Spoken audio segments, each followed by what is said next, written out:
2009, the world was introduced to the world of Borderlands, a first-person shooter based heavily around RPG and looting mechanics.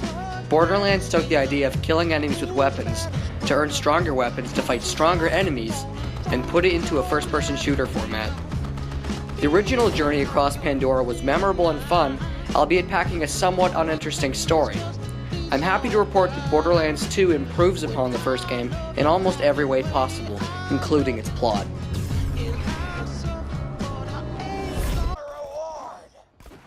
Much of the time that you will spend in Borderlands 2 is dedicated to comparing stats of different guns. You see, every time you kill an enemy or open a crate, there's a chance a new gun will come out of it. Maybe the gun will be better than anything in your current loadout, or maybe it won't.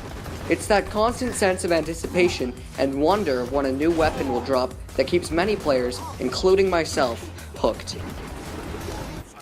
There are 4 distinct classes to choose from in the game: the turret-throwing commando, the magic-wielding siren, the dual-wielding powerhouse gunzerker, and the stealthy and deceptive assassin. All of these classes feel unique, and every time I played with a different character, I noticed a natural shift in my playstyles and tactics. On top of this, each of the classes have different skill trees that can be chosen by the player, depending on how they want to play the game. The result of these elements not only makes each of the players' experience with the game unique, but it also allows for an incredible level of replayability. You could potentially play this game several times with very different experiences. The plot of the game revolves around the Vault. The Vault is a hidden alien prison containing immense wealth and power. The rich and powerful Hyperion Corporation and their cartoonish maniacal leader named Handsome Jack wish to find the Vault and use its power to kill all bandits and bring so-called peace to the lawless planet of Pandora. As Vault Hunters, it is your job to bring down Handsome Jack and take the Vault and its riches for yourself. I felt the need to see the game's story through to the very end. It may not be the most complex or innovative tale ever told, but it is made so much better by the game's immature, hysterical writing. I looked forward to hearing the next line of dialogue because I knew there was going to be some joke in it. Not all of the attempts at humor are winners, but enough are to have kept me laughing. Some of the best writing, however, came from the game's immense amount of side missions, where more silly events were allowed to occur. Playing several of these silly missions helped me to come to the realization that the game's overall jovial attitude didn't quite fit in with the more serious plot.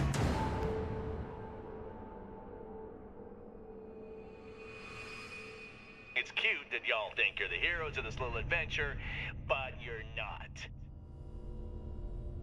Welcome to Pandora, kiddos. All of the 30 to 40 hours of content in Borderlands 2 is playable in co-op with up to 3 other players. The co-op works well, and it's very fun to combine the different classes' abilities against the game's multitude of enemies. However, while playing co-op and using voice chat, you can't exactly hear any of the plot details or why you have to kill a midget riding a snow monster. I preferred playing solo for this reason. The visual style of the game is a nice, colorful cel shading. In a fashion similar to Team Fortress 2, it feels like you are just playing a hyper-violent cartoon show. The game looks very pretty and is able to highlight very distinct colors like purple and green very well. I just wish the game's environments allowed for more color. A large portion of the game is spent wandering around white tundra and sandy deserts. In the times that the game's color palette strayed away from these tropes and was more exciting, I found myself wanting to stay in that environment for longer. It should also be noted that the game has some very obnoxious texture pop-ins across all platforms. Other than the annoying texture pop-ins, the gameplay is exceptional across all platforms, with one exception. The PlayStation Vita version of the game has some serious frame rate and compression issues. Also, the Vita version limits the game's co-op to 2 players. The lack of buttons on the Vita is replaced with touch functionality, which is not ideal. The idea of this game on the go may seem like a no-brainer, but I strongly recommend playing the game on console or PC. Overall, Borderlands 2 is an exceptional shooter and an exceptional RPG. Its writing, addictive gameplay, and incredible replayability will keep you playing for a long time. In my case, about 2 years. I know there really isn't any way around it, but I wish I could still hear the characters' dialogue and story elements while playing co-op. I'm giving this game a 4 out of 5, and you should definitely play it if you have the chance.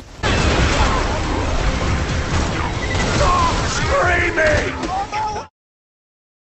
That's it, everybody. Thanks for watching my review.